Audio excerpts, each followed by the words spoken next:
जो मैं समझता हूँ सबसे वंचित तबका है, सबसे शोषित तबका है, अब तक सबसे अति दलित तबका है। और अगर दलितों में भी जो आरक्षण मिल रहा है दलितों को, अगर वो किसी की वजह से मिल रहा है, किसी का फोटो दिखा के मिल रहा है, किसी की गुर्बत को जताकर मिल रहा है, तो वो सफाई कर्मचारी वर्ग है, सीवर खोलने वाला वर्ग है, वो हमारा ये वंचित। लेकिन आज इस वंचित तबके के बारे में अगर बात की जाए कि सफाई के पेशे में ठेकेदारी प्रथा जो है ये क्यों बंद होनी चाहिए, ये बहुत महत्वपूर्ण काम है, क्योंकि ये एसेंशियल काम है, ये रोज होने वाला काम है। जब इंसान पैदा होता है उसी दिन से अपना गंद कूड़ा कचरा निकालना शुरू करता है, और उन कूड़े कचरे को उठाने का काम एक कचरे वाला, एक हमारा बाता, एक हमारी बहन, एक हमारा भाई करता है। ये रोज ऐसा काम है जो रोज उत्सर्जन होगा और रोज ही इसको डंप करना पड़ेगा।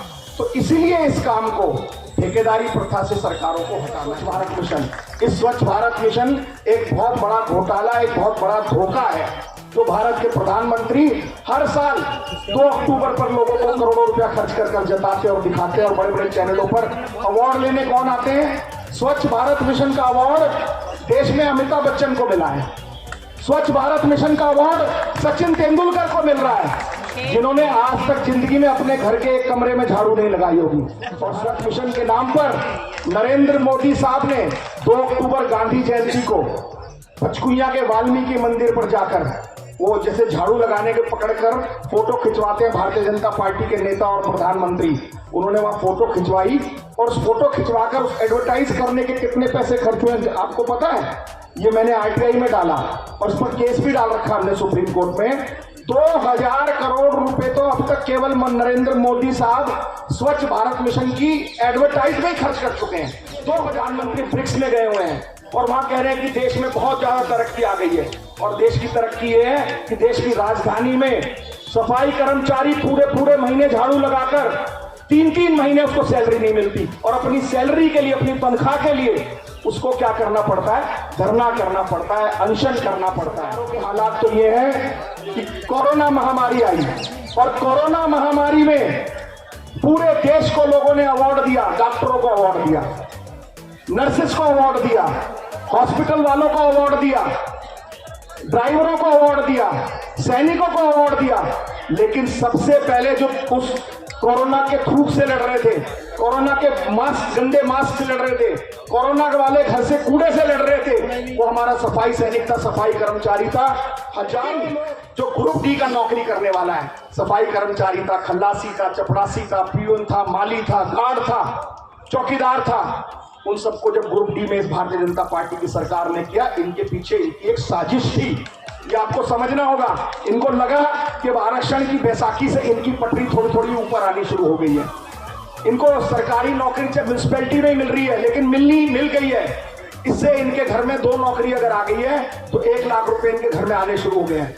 अब ये घर मकान बनाने शुरू कर रहे हैं, अच्छे कच्चे मकान से पक्के मकान हो गए हैं, इनके बच्चे भी पब्लिक स्कूल में जाने शुरू हो गए हैं, इनके बच्चे भी कोचिंग ले रहे हैं, इनके घर बार भी शादी अच्छी हो रही है। तो इनकी आंखों में ये खटके, इनकी आंखों में ये कीड़ा लगा कि कैसे इनको रोका जाए। इसके पीछे आरएसएस की और मनुस्मृति की बहुत बड़ी गहरी समूह ने इस सरकारी नौकरी पर कुठाराघात किया। इन्होंने कहा इनकी आर्थिक कमर तोड़ो, अगर ये आरक्षण की बैसाखी के सहारे सरकारी नौकरी अगर ले लेंगे तो फिर ये अपने बच्चों को पढ़ाना शुरू कर देंगे। इनके बच्चे भी आईपीएस बनेंगे, आईएएस बनेंगे, दानिश बनेंगे, इंजीनियर बनेंगे, डॉक्टर बनेंगे, साइंटिस्ट बनेंगे, टीचर बनेंगे, प्रोफेसर बनेंगे, अधिकारी बनेंगे।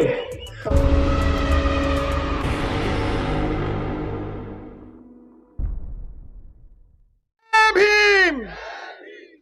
अखिल भारतीय सफाई मजदूर कांग्रेस ट्रेड यूनियन के हमारे बहुत ही जुझारू साथी राजेश बेनीवाल साहब, चांगरे जी,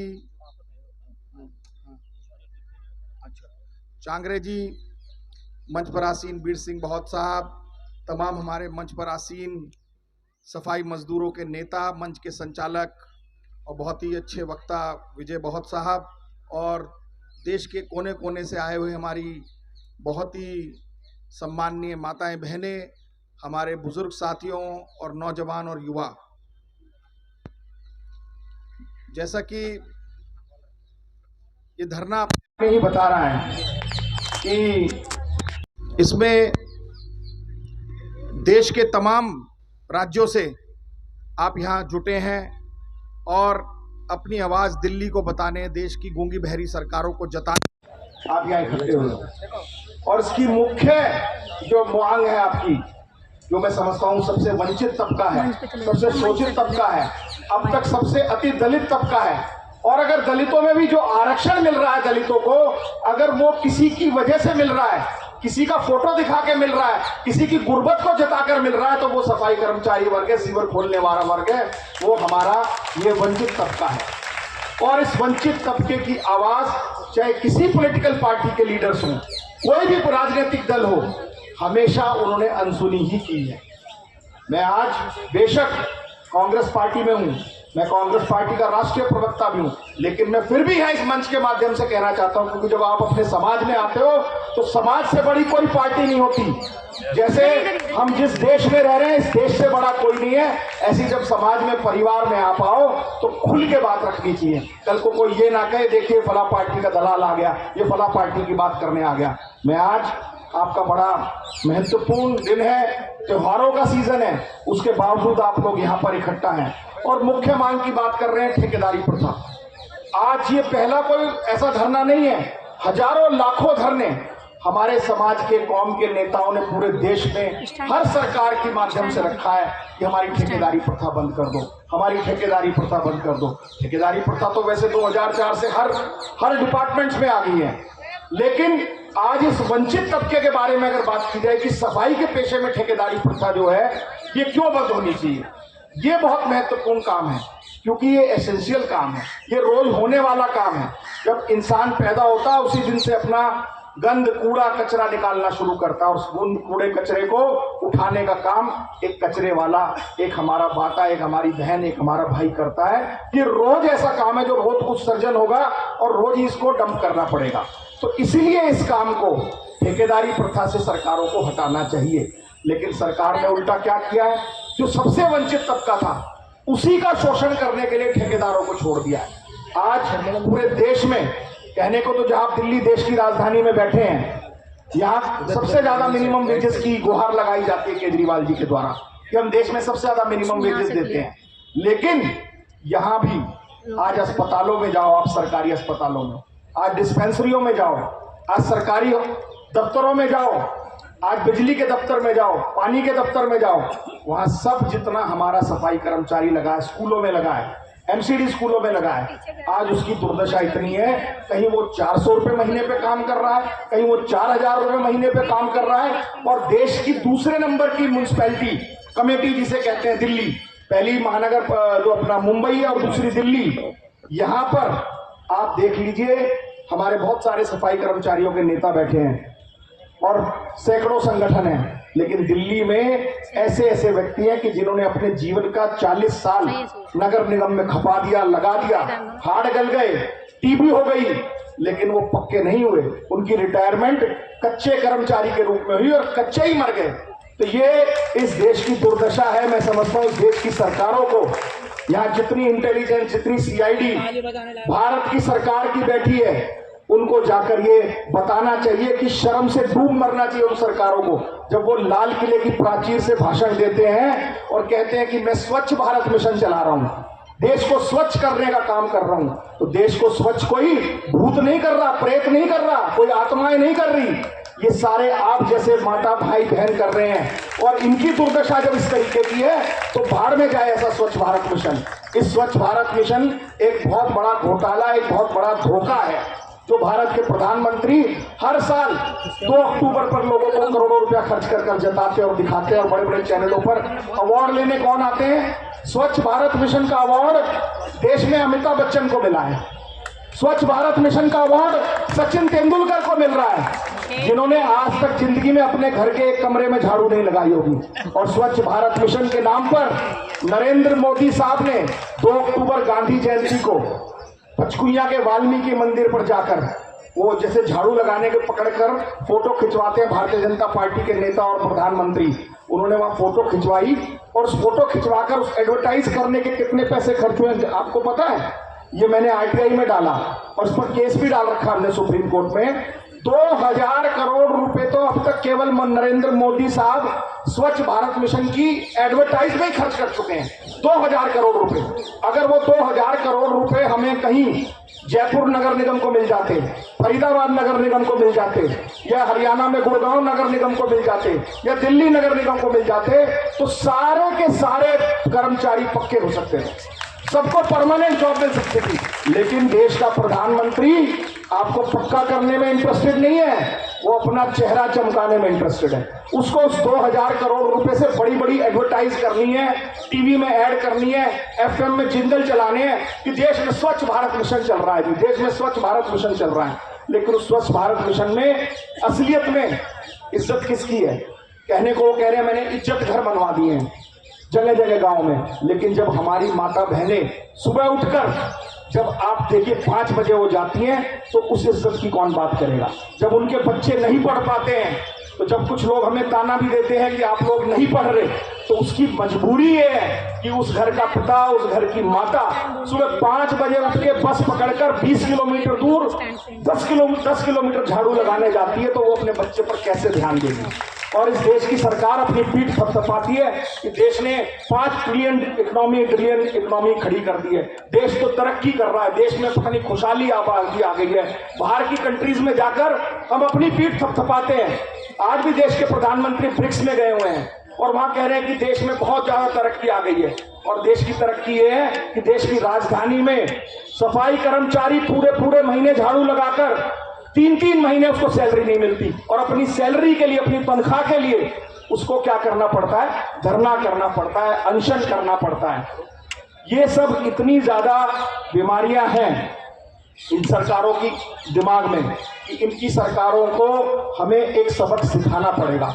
लेकिन वो ऐसे नहीं कि आज अखिल भारतीय सफाई मजदूर कांग्रेस ने किया है, कल सामाजिक संगठनों का मोर्चा करे, परसों भारतीय समाज निर्माण संघ करे, परसों भगवान वाल्मीकि फाउंडेशन करे, उसके अगले दिन एक और संस्था करे, उसके अगले दिन ठेकेदारी मोर्चा करे। नहीं, हमें अलग अलग बट कर, जैसे इनके भारतीय जनता पार्टी के एक साधु कह रहे हैं ना कि बटेंगे तो कटेंगे, तो ये वाल्मीकि समाज को, सफाई कर्मचारी वर्ग को, वंचित तबके को, दलित तबके को समझना होगा कि बटेंगे तो कटेंगे। हमें सारी संगठन, सारे संस्थाओं को, मैं आज अखिल भारतीय सफाई मजदूर कांग्रेस के मंच से बेनीवाल साहब आपसे रिक्वेस्ट करता हूं कि आह्वान करें कि जितने तमाम संगठन हैं वो एक मंच पर आए, एक झंडे के नीचे आए और एक जगह केवल एक दिन तय कर लें, पूरे दिन, पूरे देश में कोई एक दिन तय कर लें। आज से अगर अभी तय करें, आप 1 जनवरी का दिन तय कर लें, 1 जनवरी 2025 का, आप दिवाली वाला दिन तय कर लें, आप 25 दिसंबर जिस दिन मनुस्मृति दहन हुआ था उस दिन तय कर लीजिए, लेकिन एक दिन तय करिए। सारे सामाजिक संगठन जितने, जितनी यूनियन है, जितनी एनजीओ है, जितनी संस्थाएं हैं, जितनी मंदिर प्रबंधक कमेटियां हैं, जितने हमारे चौधरी हैं, जितने हमारे सरपंच हैं, जितने हमारे समाज के ठेकेदार हैं और नेता हैं, वो एक दिन तय करें कि एक दिन हमें क्या करना है। एक दिन हमें कुछ नहीं करना, एक दिन केवल हमें टूल डाउन करना है। और पूरे देश का उस वक्त जो सफाई कामगार है, सफाई सैनिक है, चाहे वो सरकारी हो, चाहे वो गैर सरकारी हो, चाहे वो प्राइवेट घरों में काम करने हमारी माताएं बहनें जाती हैं घरों में, सब एक दिन की छुट्टी लें और जताएं और बताएं और दिखाएं इस गूंगी बहरी सरकारों को कि देखिए हम भी इस समाज का एक बहुत महत्वपूर्ण अंग हैं। अगर हम एक दिन नहीं आएंगे तो आपके घरों का, आपके दफ्तरों का, आपके कार्यालयों का क्या हाल होगा। और अगर हम 10 दिन नहीं आए तो देश में एक महामारी होगी। इस महामारी से मुझे एक बात ध्यान आ रही है, वीर सिंह साहब ने मुझे कहा था, आदेश किया कि बताऊं, इस देश की सरकारों के हालात तो ये हैं कि कोरोना महामारी आई और कोरोना महामारी में पूरे देश को लोगों ने अवार्ड दिया, डॉक्टरों को अवार्ड दिया, नर्सेस को अवार्ड दिया, हॉस्पिटल वालों को अवार्ड दिया, ड्राइवरों को अवार्ड दिया, सैनिकों को अवार्ड दिया। लेकिन सबसे पहले जो उस कोरोना के थूक से लड़ रहे थे, कोरोना के मास्क, गंदे मास्क से लड़ रहे थे, कोरोना वाले घर से कूड़े से लड़ रहे थे, वो हमारा सफाई सैनिक था, सफाई कर्मचारी था। हजारों लोग देश में सबसे पहले कोरोना से लड़ रहे थे, वो कोरोना वॉरियर थे। पूरे देश की किसी भी सरकार ने इन कोरोना वॉरियरों का कोई स्वागत नहीं किया, कोई धन्यवाद नहीं किया, कोई अवार्ड नहीं दिया, कोई इंसेंटिव नहीं दिया, कोई एक्स्ट्रा पेमेंट नहीं दी। लेकिन ये फिर भी अपनी जान जोखिम में डालकर कोरोना से लड़ते रहे। हैजा आता हैजे से लड़ते हैं, प्लेग आता प्लेग से लड़ते हैं, डेंगू आता डेंगू से लड़ते हैं, मलेरिया आता मलेरिया से लड़ते हैं। जब भी कोई देश में महामारी आती है तो सबसे पहले कौन लड़ता है? सुबह सुबह 5 बजे उठ के सफाई सैनिक लड़ता है, सफाई कर्मचारी लड़ता है।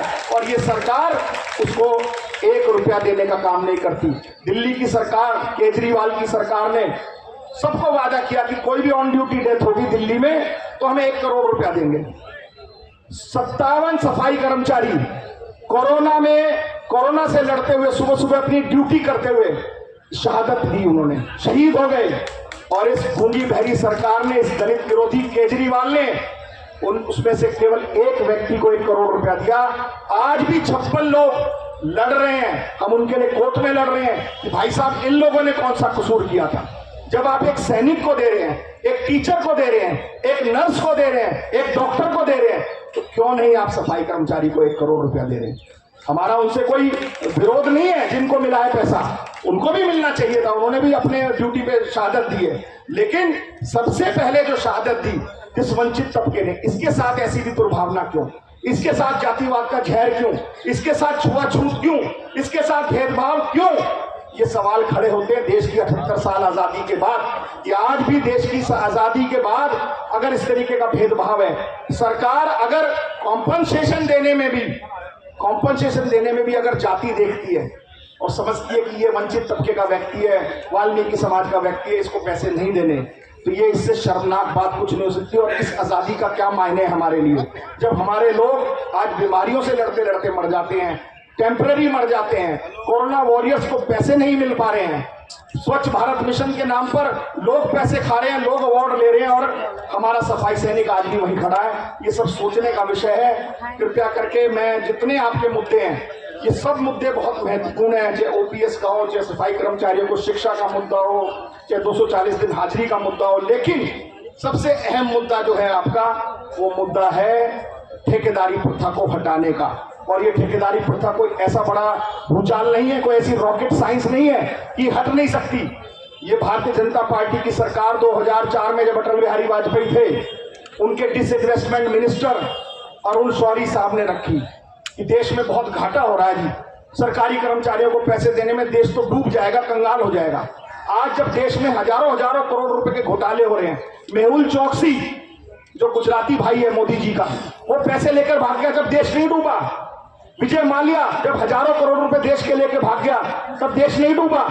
आज इनके दोस्त जितने अडानी और अंबानी करोड़ों रुपए के प्रोजेक्ट, अरबों रुपए के प्रोजेक्ट लेकर, लोन लेकर सरकार के नहीं दे रहे, उससे देश नहीं डूब रहा। लेकिन जो ग्रुप डी का नौकरी करने वाला है, सफाई कर्मचारी था, खल्लासी था, चपरासी था, पियून था, माली था, गार्ड था, चौकीदार था, उन सबको जब ग्रुप डी में इस भारतीय जनता पार्टी की सरकार ने किया, इनके पीछे इनकी एक साजिश थी।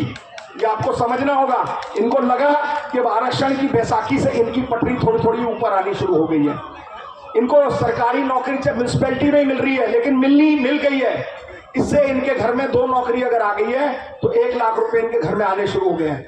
अब ये घर मकान बनाने शुरू कर रहे हैं, अच्छे कच्चे मकान से पक्के मकान हो गए हैं। इनके बच्चे भी पब्लिक स्कूल में जाने शुरू हो गए हैं, इनके बच्चे भी कोचिंग ले रहे हैं, इनके घर बार भी शादी अच्छी हो रही है। तो इनकी आंखों में ये खटके, इनकी आंखों में ये कीड़ा लगा कि कैसे इनको रोका जाए। इसके पीछे आरएसएस की और मनुस्मृति की बहुत बड़ी गहरी साजिश है। इन मनुवादी लोगों ने इस सरकारी नौकरी पर कुठाराघात किया।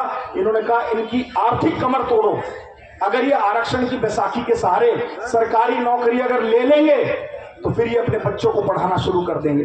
इनके बच्चे भी आईपीएस बनेंगे, आईएएस बनेंगे, दानिश बनेंगे, इंजीनियर बनेंगे, डॉक्टर बनेंगे, साइंटिस्ट बनेंगे, टीचर बनेंगे, प्रोफेसर बनेंगे, अधिकारी बनेंगे। तभी इन्होंने सोचा कि इनके बच्चे वापस उसी तरह गटर में जाएं, उसी तरह सरकारी नगर निगम के स्कूलों में पढ़ें, ताकि इनको अच्छी शिक्षा दीक्षा ना मिले, इनको अच्छा रहन सहन ना मिले। इस सब के पीछे इन सरकारों ने साजिश की। और दूसरी पार्टी भी जो आई, उनको भी हमने कहा कि भाई साहब अब आपकी सरकार आ गई है, चलो अटल बिहारी वाजपेयी और भारतीय जनता पार्टी ने कर दिया था, आप उस गलती का सुधार कर लीजिए। तो उस सरकार ने भी 10 साल कुछ नहीं किया, वो भी ठेकेदारी प्रथा बोलते रहे, लेकिन ठेकेदारी प्रथा नहीं हटाई। और आज उस पार्टी की हालत क्या हो रखी है कि एक के बाद एक राज्यों से हटे जा रही है।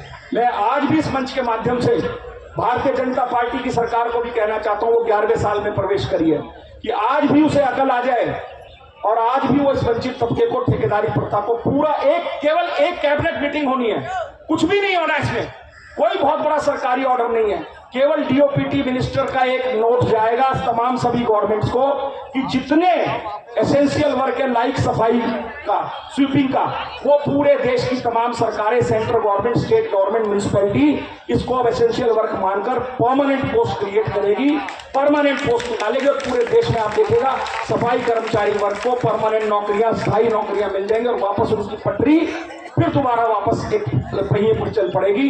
इस सब के लिए हमें बहुत जोर लगाना पड़ेगा। आज आप इतनी अधिक संख्या में आए हैं, ये बहुत अच्छा विषय है, दूर दूर से आए हैं, इसके लिए भी आपको धन्यवाद है। लेकिन हमें एक बार फिर एक बहुत बड़े लेवल पर देश की राजधानी में चाहे पार्लियामेंट को घेराव करें, चाहे रामलीला मैदान को भरें, चाहे किसी स्टेडियम को भरें, हमें कोशिश करनी चाहिए कि इस ठेकेदारी प्रथा का जो दंश है इससे हमें किसी भी तरीके से मुक्ति पानी है, तभी हमारे समाज का उत्थान होगा और सही मायनों में ये देश तभी तरक्की करेगा जब इस देश की पिछली 50 में जो लोग हैं वो आगे आएंगे और वो भी मुख्य धारा में जुड़ेंगे। ये मैं इस मंच के माध्यम से कहना चाहूंगा। अंत में जो आपने वर्गीकरण का मुद्दा पहले नंबर पर ही डाला है, उस पर भी अगर मैं अपनी बात रखूं तो वर्गीकरण के मुद्दे पर अब तो सुप्रीम कोर्ट ने भी अपनी बात रख दी है और